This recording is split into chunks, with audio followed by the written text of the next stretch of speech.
Hello student, good evening. मैं doctor Surendra Kumar. आज हम लोग इग्नू द्वारा आयोजित परीक्षा जून 2022 पर चर्चा करेंगे कि इग्नू द्वारा जो परीक्षा जून माह में निर्धारित थी वह जून माह में न होकर जुलाई से शुरू हो रहा है। और आपको मैं बता दूं कि पूर्व की भांति मैं प्रत्येक वर्ष अति महत्वपूर्ण प्रश्न देता हूं और आज भी मैं आपको अति महत्वपूर्ण प्रश्न एमजीपी 10 का देने जा रहा हूं, जो 20/8/2022 को एग्जाम है। एग्जाम का डेट कब है? 20 अगस्त 2022 को एग्जाम होने जा रहा है MGPE 10। अब इसमें पढ़ना क्या है? इसमें पढ़ना आपको है संघर्ष प्रबंधन, रूपांतरण और शांति निर्माण। संघर्ष प्रबंधन, रूपांतरण और शांति निर्माण, ये पढ़ना है। जो बेसिक चीज मैं पूर्व की भांति मैं बताना चाहता हूं, बच्चे जहां गड़बड़ कर जाते हैं उसके बारे में मैं बार बार रिपीट करता हूं, बार बार कहता हूं कि आपको फर्स्ट ईयर में आपको 3 घंटा समय दिया जाता है, लेकिन यहां समय सीमा 2 घंटा ही है।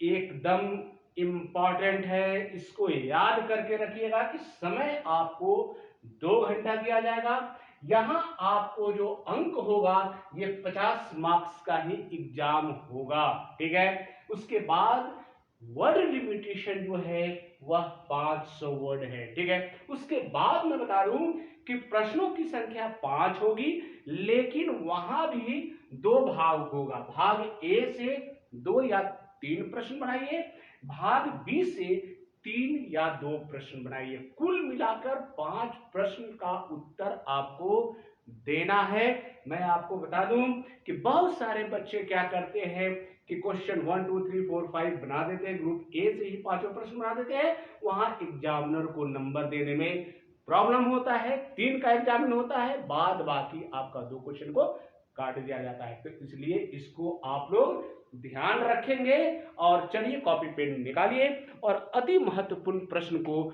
नोट कीजिए कि एमजीपी में कौन कौन से क्वेश्चन को पढ़ लिया जाए ताकि उससे प्रश्न जरूर पूछा जाए। तो पहला जो प्रश्न है, एडम क्लर्स का प्रोग्रेशन ऑफ कॉन्फ्लिक्ट।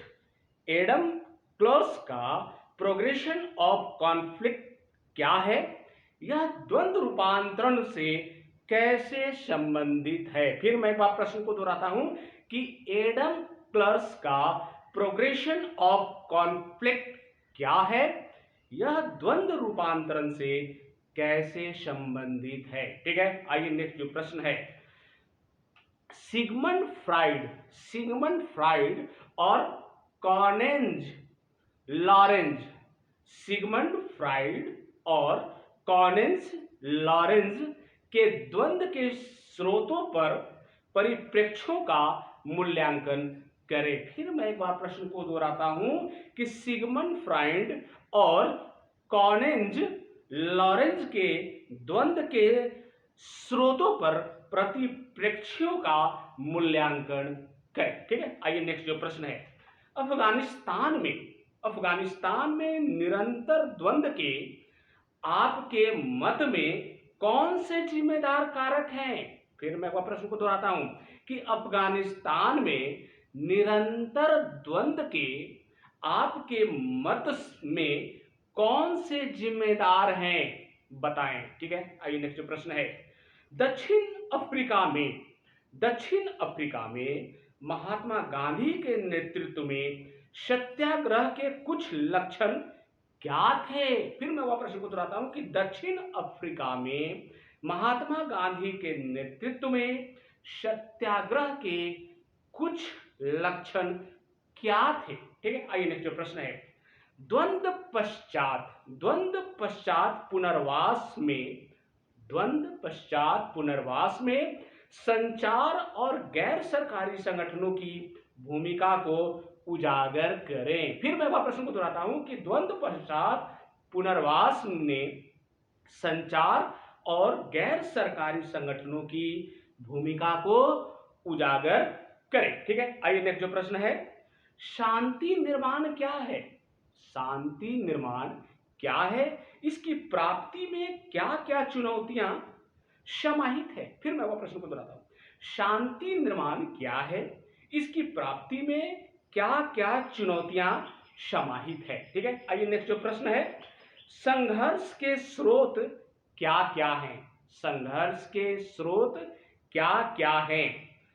अंतःक्रियात्मक सिद्धांतों के विशेष संदर्भ में लिखिए। फिर मैं प्रश्न को दोहराता हूं कि संघर्ष के स्रोत क्या क्या हैं?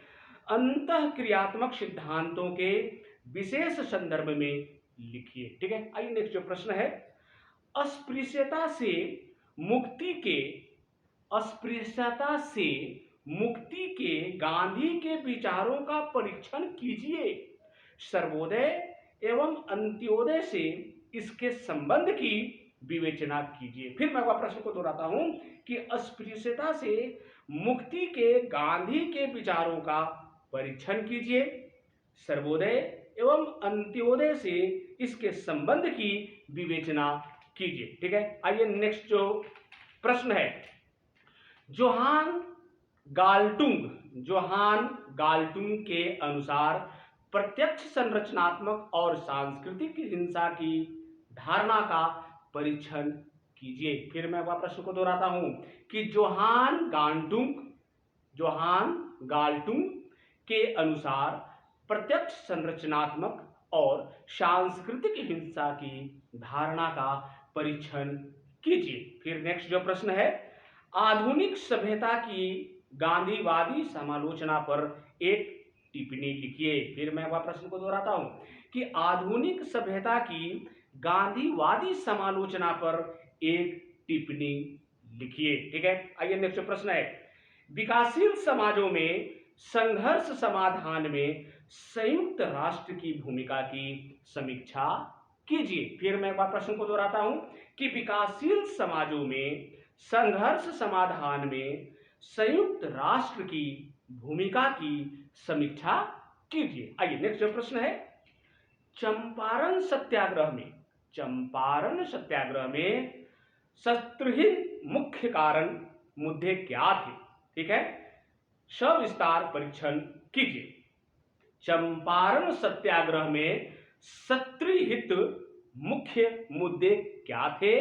सविस्तार परीक्षण कीजिए। उसके बाद कुछ प्रश्न आते हैं टिप्पणी टाइप के, जैसे 5 नंबर एक प्रश्न का उत्तर आपको लिखना है, आपको 500 वर्ड में, उसका मार्क्स होगा 10 नंबर, 5 क्वेश्चन लिखना है मतलब 50 नंबर।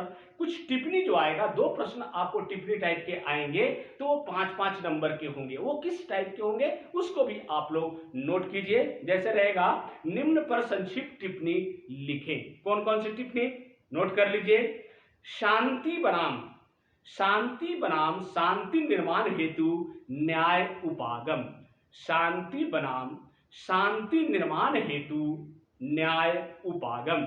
फिर आ गई नेक्स्ट जो है, दक्षिण अफ्रीका में गांधी का सत्याग्रह। दक्षिण अफ्रीका में गांधी का सत्याग्रह। नेक्स्ट जो है, जॉन बर्टन का मानव आवश्यकता सिद्धांत। जॉन बर्टन का मानव आवश्यकता सिद्धांत। नेक्स्ट जो है, स्वदेशी एवं आत्मनिर्भरता। स्वदेशी एवं आत्मनिर्भरता। नेक्स्ट जो है, द्वंद्व में डायलॉजिकल दृष्टिकोण। द्वंद्व में डायलॉजिकल दृष्टिकोण। नेक्स्ट जो है, द्वंद्व पश्चात पुनर्वास में मीडिया की भूमिका। द्वंद्व पश्चात पुनर्वास में मीडिया की भूमिका। एंड लास्ट जो है, शांति निर्माण में गांधीवादी उपागम। शांति निर्माण में गांधीवादी उपागम। ये आपको मैं 15-16 प्रश्न दिया हूं, 16, 17, 18 भी हो सकता है, चूंकि छोटा प्रश्न भी है उसको मिलाकर मैंने दिया। और मुझे आशा है, पूर्ण विश्वास है कि इससे आपका प्रश्न जरूर पकड़ा जाएगा। और मैं एक बात आप लोगों को बता दूं, मेरे YouTube चैनल पर गांधी से संबंधित, इससे संबंधित बहुत सारे टॉपिक वहां उपलब्ध हैं। आप वहां जाकर उसको आप देख सकते हैं। चूंकि गांधी आपको बहुत सारे पेपर में पढ़ना है, अगर गांधी को बढ़िया से आप पढ़ लेंगे तो मुझे लगता है कि बहुत सारा पेपर आपका तैयार हो जाएगा। थैंक यू, धन्यवाद।